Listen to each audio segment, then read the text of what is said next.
Hello friends, welcome to Zehens world. നമ്മുടെ ഇന്നത്തെ video ഒരു ബ്രോസ്റ്റഡ് ചിക്കൻ റെസിപ്പിൻ്റെ വീഡിയോ ആണ്. സിമ്പിളായിട്ട് നമുക്ക് വീട്ടിൽ തന്നെ KFC സ്റ്റൈലിൽ ഫ്രൈഡ് ചിക്കൻ ഉണ്ടാക്കിയെടുക്കുന്നത് എങ്ങനെയാണെന്ന് നോക്കാം.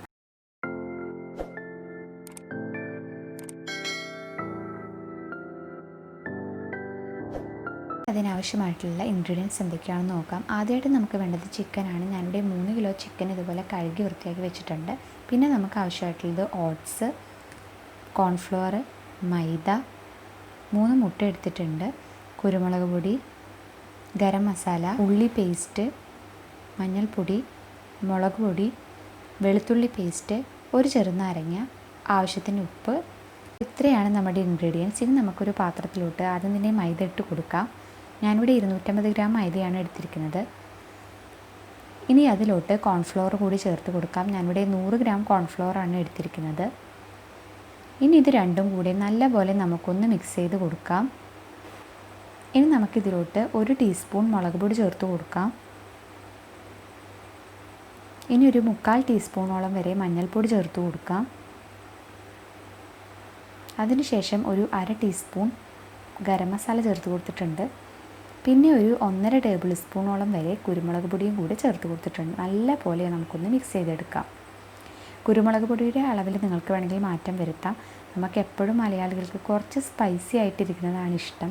അതുകൊണ്ട് തന്നെ മുളക് പൊടിയുടെ അളവിലും അതുപോലെ തന്നെ കുരുമുളക് പൊടിയിലൊക്കെ നിങ്ങളുടെ ടേസ്റ്റിനനുസരിച്ച് വ്യത്യാസം വരുത്താം. ഇനി നമുക്ക് അതിലോട്ട് ആവശ്യത്തിന് ഉപ്പ് കൂടെ ചേർത്ത് കൊടുത്ത് മിക്സ് ചെയ്ത് കൊടുത്തതിന് ശേഷം ചിക്കൻ ഇട്ട് കൊടുക്കുക. ഈ പൗഡറൊക്കെ ചിക്കനിൽ പിടിക്കത്തക്ക വിധത്തിൽ നല്ലപോലെ നമ്മളൊന്ന് മിക്സ് ചെയ്തെടുക്കുക. ഈ കോട്ടിങ് കംപ്ലീറ്റ് ആയിട്ട് ചിക്കനിൽ പിടിക്കണം. അപ്പോൾ അതിനുവേണ്ടി നല്ലോണം ഒന്ന് കുഴച്ചതിന് ശേഷം നമുക്കിനി ഇതിലോട്ട് മറ്റുള്ള ഇൻഗ്രീഡിയൻസ് ചേർക്കാം. ഇനി ഇതിലോട്ട് വെളുത്തുള്ളി പേസ്റ്റ് ചേർക്കുക. ഞാനിവിടെ 2 പോട് വെളുത്തുള്ളിയാണ് എടുത്തിരിക്കുന്നത്. അതിനുശേഷം നമുക്കതിലോട്ട് ഉള്ളി പേസ്റ്റ് ചേർത്ത് കൊടുക്കാം. ഞാനിവിടെ 15 ഉള്ളി എടുത്തിട്ടുണ്ട്. ഇനി അതിന് ശേഷം മുട്ട കൂടി ചേർത്ത് കൊടുക്കുക. പിന്നെ ഒരു ചെറുനാരങ്ങയുടെ നീരും കൂടി ചേർത്ത് കൊടുക്കുക. ചെറുനാരങ്ങ നീരിന് പകരം നമുക്ക് വേണമെങ്കിൽ വിനാഗിരിയും യൂസ് ചെയ്യാം കേട്ടോ. അതൊക്കെ ഓരോരുത്തരുടെ ഇഷ്ടത്തിനനുസരിച്ച് ചെയ്യുക. അതിനുശേഷം നല്ല പോലെ നമുക്കിതൊന്ന് കുഴച്ചെടുക്കാം. അതുപോലെ ഇതിൻ്റെ എല്ലാ ഭാഗത്തേക്കും ഇതിൻ്റെ പൊടികളും ഇതിൻ്റെ എല്ലാ ഇൻഗ്രീഡിയൻസും പൗഡറൊക്കെ നല്ലോണം എത്തി ഒരു കോട്ടിങ് നല്ല പോലെ ചിക്കനിൽ പിടിക്കണം. അപ്പോൾ അതിന് വേണ്ടി നല്ലോണം നമ്മളൊന്ന് കുഴച്ചെടുത്ത് ഒരു അരമണിക്കൂർ റെസ്റ്റ് ചെയ്യാൻ വയ്ക്കുക. ഇനി നമുക്ക് ഈ ചിക്കനെ ഓട്സിൽ നല്ലോണം മുക്കിയെടുത്തതിന് ശേഷം മാറ്റി വയ്ക്കാം. ഇനി ഇതുപോലെ തന്നെ നമുക്ക് എല്ലാ ചിക്കൻ്റെ പീസസും ഇതുപോലെ ചെയ്തെടുക്കാം.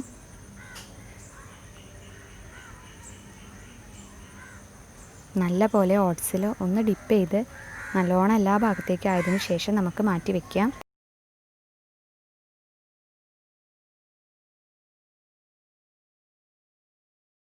ഇനി നമ്മളിവിടെ ഒരു പാൻ വെച്ച് കൊടുത്തിട്ടുണ്ട്. ഓയിൽ ഒഴിച്ച് കൊടുത്തിട്ട് അതൊന്ന് ചൂടാവാൻ വേണ്ടി വെയിറ്റ് ചെയ്യുക.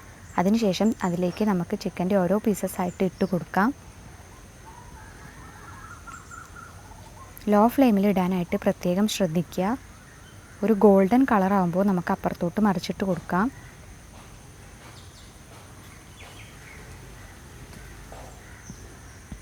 അപ്പം നമ്മുടെ KFC സ്റ്റൈലിലുള്ള ഫ്രൈഡ് ചിക്കൻ ഇവിടെ ഏകദേശം റെഡി ആയിട്ടുണ്ട്. അപ്പം നമ്മുടെ ബ്രോസ്റ്റഡ് ചിക്കൻ ഇവിടെ റെഡി ആയിട്ടുണ്ട്. ഇനി നമുക്കിതൊരു പാത്രത്തിലോട്ട് വറുത്ത് കോരാം. അപ്പോൾ തീർച്ചയായിട്ടും നിങ്ങൾക്ക് എല്ലാവർക്കും കുട്ടികൾക്കും എല്ലാവർക്കും ഇഷ്ടപ്പെടും. ഒന്ന് ട്രൈ ചെയ്ത് നോക്കുക. അപ്പോൾ എൻ്റെ ഒരു ചാനൽ ആദ്യമായിട്ടാണ് നിങ്ങൾ കാണുന്നതെങ്കിൽ ഒന്ന് സബ്സ്ക്രൈബ് ചെയ്തേക്കുക. തൊട്ടടുത്തുള്ള കുഞ്ഞു ബെല്ലൈക്കൺ കൂടി പ്രസ് ചെയ്ത് അതിൽ ഓൾ എന്നുള്ള ഓപ്ഷൻ കൂടി ആക്കുകയാണെങ്കിൽ ഞാൻ എപ്പോൾ വീഡിയോസ് ഇടുമ്പോഴും അപ്പോൾ തന്നെ നോട്ടിഫിക്കേഷൻ ആയിട്ട് ലഭിക്കും. ഒപ്പം ലൈക്ക് ചെയ്യുക, ഷെയർ ചെയ്യുക, കമൻറ്റ് ചെയ്യുക.